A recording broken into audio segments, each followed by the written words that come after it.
Is Louisville the real deal? Is the Big 12 on the verge of missing out on the playoffs? And who will grab the top 2 wildcard spots in the MLB? Find out next. MCTV Sports 101 starts now.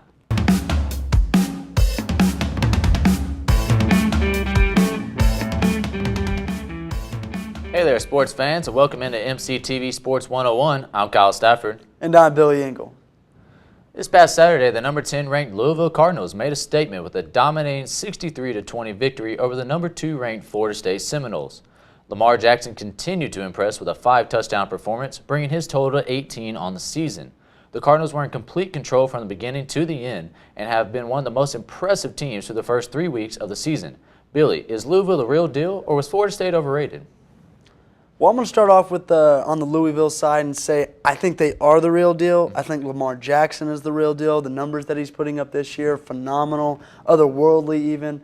Just the way that he's dominating games with his arm and with his legs. Especially his legs. Exactly. You know, what is he? He's got 8 rushing TDs compared to his 8, or he's got 10 rushing TDs compared to his 8 passing ones. Right. And, that just speaks for itself in there. The way he's able to break down defenders on the run and on the move and make these passes, it's really phenomenal. And then on the other side to the Florida State Seminoles, I got a big question is where's Dalvin Cook been? Right, exactly. This entire season we were looking at him to be a Heisman candidate hopeful, and he hasn't even broke 100 yards rushing in any of the games that he's played this year. So that's my big question is where's Dalvin Cook? Yeah, and that's one thing in the preseason. I was thinking he was the best running back coming in. I did too. And, no disrespect to Leonard Fournette. I know he's great, but I thought Dalvin Cook was probably one of the most versatile in college. And, 54 yards on 16 carries, after a year. The year before, he went off on Louisville. So, yeah, I think that's the biggest reason. Look, I think Louisville is a great football team. I'm not completely – I think they're great. I think they're definitely one of the top teams in the nation. Don't get me wrong. They're definitely the number 3 team in the country. But I don't know if Florida State was at the number 2 team in the nation. And I don't agree with that either. They did have a good win over Ole Miss, but you're coming in with a young quarterback, first true road test. Dalvin Cook really hasn't got going. So I think that Louisville definitely made a statement. I think they're definitely one of the teams to watch out for, especially late in November. But I think we'll find out more next week. Not this week. They play Marshall this weekend. But next week they go to Clemson. Now, Clemson has extremely struggled this year, but I think that's going to be a good football game. I think we'll find out a little bit more about Louisville and Lamar Jackson in that way. And another thing I'm really excited to see is whenever Louisville plays Houston way on down the road. November 17th. Now, you better get your offensive scoreboards to be ready because I'm expecting that game to be lit up from all sides. And then a little bit I want to go back to Florida State and just, mention DeAndre Francois, the freshman quarterback for Florida State. I think he's a tremendous young man who's going to only be getting better. Oh, yeah. But, after he showed flashes in the Ole Miss game, come back and bring back that win, he struggled a little bit and become a little bit more stagnant. So I'm looking to see more out of him going forward. Well, they got to protect him. He was sacked 5 times in that game. So he is getting hit just like he did in the Ole Miss game. I think Florida State will be okay, but I think right now Louisville is the front runner in the ACC, and I think they're one of the best teams in the nation right now. No doubt. Staying with college football, the Big 12 Conference has gotten off to a terrible start, going 2-6 against Power 5 opponents. Oklahoma, the preseason favorite, is off to a 1-2 start after being completely dominated by Houston and Ohio State, while their in-state rivals, Oklahoma State, has a loss to Central Michigan. TCU's defense has struggled early as they gave up 41 points to South Dakota State in Week 1 and then gave up 41 in the next week in a loss to Arkansas. Coming into Week 4, West Virginia and Baylor are both tied for first place at 3-0. The only bright spot for the Big 12 so far was that Texas had a win against Notre Dame, but they turned around and lost to Cal. Kyle, what's wrong with the Big 12, and can they turn around this slow start?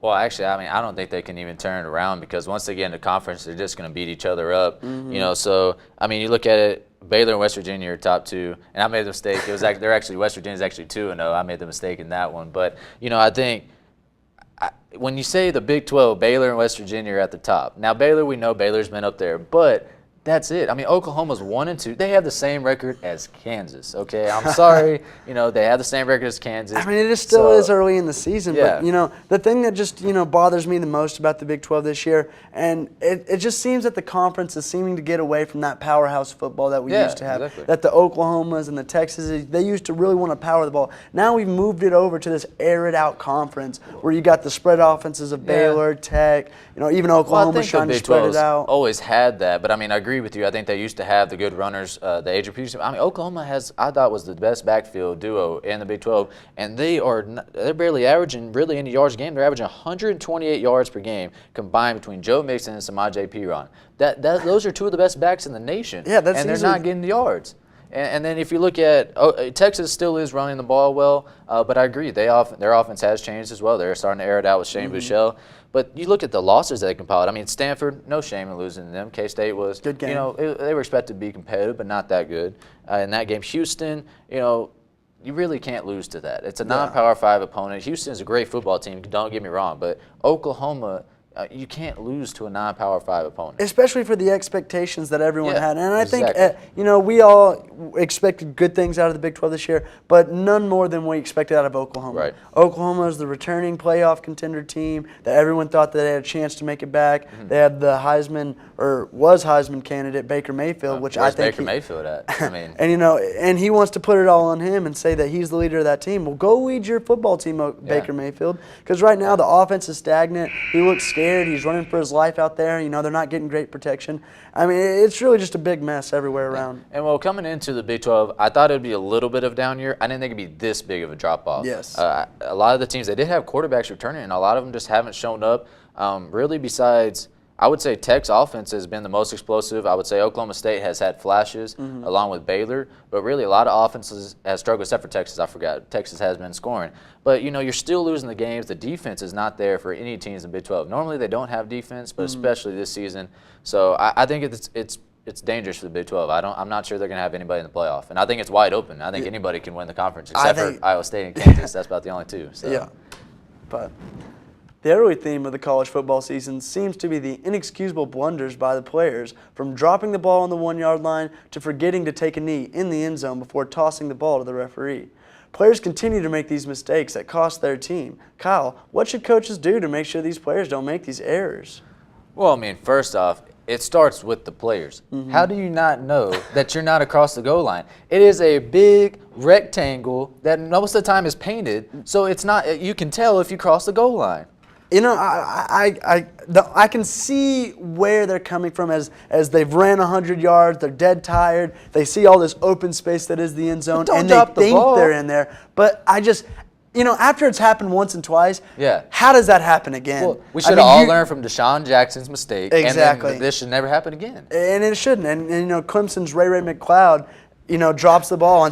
And which really was such a pivotal play at the time. Yeah, that was a close game. It was. And, that really could have been a momentum shift for the Clemson Tigers that ended up not taking place because, he did that. And so it just really baffles me whenever I see players doing this, like coming out of the end zone and then taking a knee, going back into it. It's just, how do you not look down and see that one as well. But, then the South Carolina State player, too, just turn around and toss the ball to the official.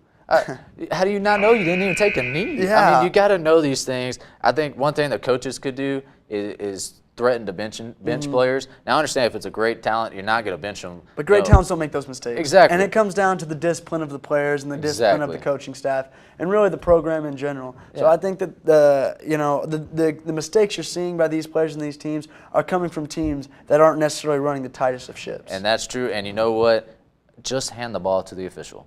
Is it that hard? What do you got to throw around the ball for? Just run, get across the goal line, hand the ball to the official, and then you can celebrate. Act like you've been there before. Exactly. Now it's time for our new weekly segment called Who You Got? Each week, Billy and I will make predictions on some of the biggest games of the weekend in both college and the NFL. Let's get started. First off, number 23, Ole Miss will look to bounce back after blowing a late lead to Alabama last weekend as they host number 12, Georgia. Billy, who you got in this one? I got the Ole Miss Rebels. I like what they've been doing all season. Chad Kelly's been playing well. They've got a lot of offensive talent, and I'm just not too impressed with Georgia what they've done thus far. Maybe they'll surprise me this weekend, but right now I'm going with Ole Miss. Yeah, I don't even think it's close. I think Ole Miss blows them out. I don't think Georgia is the number 12 team in the nation. They barely beat Nicholls State at home. They were a 55-point favorite. They barely beat Missouri last weekend on a crazy 4th down play. So I'm going with Ole Miss. I think they win big after a bounce back against Alabama. Yeah. So the Badgers of Wisconsin traveling to East Lansing to take on the Michigan State Spartans. Kyle, who you got? Well, I'm going to go with Michigan State. If you'd asked me after week 1, I would have went with Wisconsin. Michigan State did not impress me early on. But after they beat Notre Dame in Notre Dame last weekend, that put me over the top. Plus, Wisconsin's breaking in a new quarterback in this game. So I think it's too much for them. I think Michigan State pulls it out. And see, I'm going to go with Wisconsin on this one. I like what Michigan State's doing, but, the way Wisconsin has just built a head of steam, after the upset with LSU and the way they've been dominating the line of scrimmage, I really think that they're a physical team who knows how to run the ball to help out that, that young quarterback they got there. So I think Wisconsin's going to take this one. This weekend, the Baylor Bears will host the Oklahoma State Cowboys in a crucial Big 12 matchup. Billy, who you got in that one? Man, this one, I want to say Baylor in this one, Obviously, they've got the better record. Oklahoma State, had its mishaps with the old game against Central Michigan. But, Baylor's moving the ball well offensively. They've still got a great quarterback. So, I'm going with Baylor. I'm going to go with Oklahoma State. I think the Cowboys come in, they make a statement. With the loss to Central Michigan, I think they're frustrated after that. They did survive against Pitt after the whole lightning delay and rain delay. So I'm going to go with Oklahoma State. I think they win by at least 2 scores because I think Baylor has struggled a little bit. Their offense is still good, but their depth is really showing that they don't really have as much as they had in the past. So I think Oklahoma State take care of the business. I think Mason Rudolph and James Washington continue their success. So, all right. Texas A&M and Arkansas will meet in Cherryville this Saturday. Kyle, who you got? I'm going to go with Arkansas. I've been impressed with Arkansas so far this year, the big win at TCU. Oh, yeah. Their offense can score. I tell you what, Austin Allen is really impressive, taking over after his brother there. He's put up good numbers this year. He's shown good control of the offense. Raleigh Williams, a great runner, has an average of 118 yards per game. So he's looking good. The A&M games have been close. They've been in overtime, I believe. Definitely last year was in overtime as well. So A&M, beat Auburn at Auburn. They beat UCLA. But I'm not sold on Trevor Knight. I've seen what he can do in the Big 12, so I'm not completely sold on him. I'm going with Arkansas. And see that I'm going to go with A&M, and not necessarily for the offensive reasons, but for the defensive reasons. Okay. A&M's they've got an older defense this year, led by Myles Garrett, one of the top draft prospects coming out this year. Great talent. So I think that they're doing. Trevor Knight's been playing well. They've got a great receiver in Seals Jones. So it'll be a close one, but I think A&M edges it out. Okay. In the NFL, the Denver Broncos travel to Cincinnati to take on the Bengals. Billy, who you got in that one? The Denver Broncos are undefeated, and their defense looks great, but I'm going to have to go with the Cincinnati Bengals. Right now, they've got a fire underneath them. They haven't been playing the best this year. Yeah. Denver's offense with Trevor Siemian, it's been okay at times, but not nearly the best. So I think Cincy's going to find a way to get past that Denver D and score up some points. I'm going to go with Cincy too. I think Cincinnati is the better team in that situation. The offense for Denver, like you said, Trevor Siemian making his first true road start, so I think he will struggle at some point. But I'm not completely sold on Denver just yet. Their defense is great. Von Miller's great. But without DeMarcus Ware, I think they'll struggle too this week. Last one, Vikings and Panthers. Kyle, who you got? I'm going to go with Panthers. I don't think without Adrian Peterson and obviously Teddy Bridgewater, I think they're going to struggle. I think Sam Bradford did a great job. I was a little impressed with him in that first game. He found Stephon Diggs quite a bit, but I think Panthers take it pretty big. Yeah, I think this is a little bit of overmatch for the Vikings this week. The Panthers have been playing well. They've got Cam Newton finally getting back onto his role. Panthers got a great defense. Minnesota, they've got a great defense over there, but, I just don't think they'll be able to keep up with the Panthers offense. Yeah, exactly. Moving on to the MLB, the wild card races are heating up in both the National and American League. The Detroit Tigers, Seattle Mariners, Houston Astros, and New York Yankees are all within 4 games of the second wild card spot in the AL. The St. Louis Cardinals are only a game behind the San Francisco Giants in the NL race with only about 2 weeks left in the regular season. Kyle, how do you see these races playing out, and which wild card team do you see possibly making a run all the way to the World Series? Well, I think I'm going to start in the American League. It's a tight race. It's a crazy race. This is what you live for in sports, isn't it? Exactly. And Baltimore and Toronto are the top 2 right now. I think one of them will fall because they do have to play each other quite a bit. And, of course, games against Boston and the Yankees. So the Yankees have a chance to still move up. I'm going to go with Toronto. I think they're the best team. They got the best pitching staff. And I think that they have the best offensive players in that. Now, Baltimore can put up runs. I just think their pitching has really struggled. And the second team I'm going to go with, I'm going to stick with my pick for the World Series champions. I'm going to go with Houston Astros. Now, I'm not picking them to win the World Series now, but I'm definitely going to give them a shot at the postseason. They got 7 games against the Angels, who they won, I believe, 11 straight against. So they really dominated the Angels this year. I'm going to go with Houston and Toronto. Yeah, and I it's crazy because I'm actually going to go with the same ones. And oh, really? I didn't think that I was, but I do like Toronto. They've got, I think, clearly in the wild card spots, I think the best pitching staff all around. And then as well as with the hitting and, Batista and all the stuff they've got there. Josh Donaldson once he gets healthy. Of course. And the thing is about the Astros is I think that they've got that, the depth in their pitching lineup that's really going to help them out in late games and as they come into the relieving and in the bullpen and stuff like that. They have a great bullpen. Chris Davinsky, the young rookie's done a great job as well. And my biggest thing with the Astros is if Dallas Keuchel and Lance McCullers can't get back, they might still make the playoffs, but they're not going to go very far without those two. Of course. And and what I also like about it is they're playing the Mariners, who are also fighting, trying to get into that wild card spot. So it'll give them a little bit of fire and maybe hopefully get the ball rolling as they try and get into the playoffs. Yeah, and then in the National League, this was tough because it's so close between the Mets, Cardinals, and Giants. And I want to go with the Cardinals and Giants. They're the two most veteran teams there. And, they're always poised to make those late season runs. It's almost the Mets year in and year out. is a great team, but without Noah Syndergaard as well, I think they'll struggle. But the Cards, Giants, best two. Now, out of the teams that might make the wild card, who could make a run like the Royals have done in the past?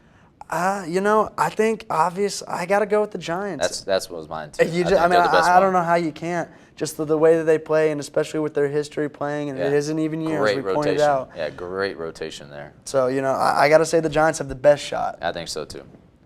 Well, that's our show for this week's edition of MCTV Sports 101. Join us next week for the latest big name stories in sports. I'm Kyle Stafford. And I'm Billy Ingle. Till next time.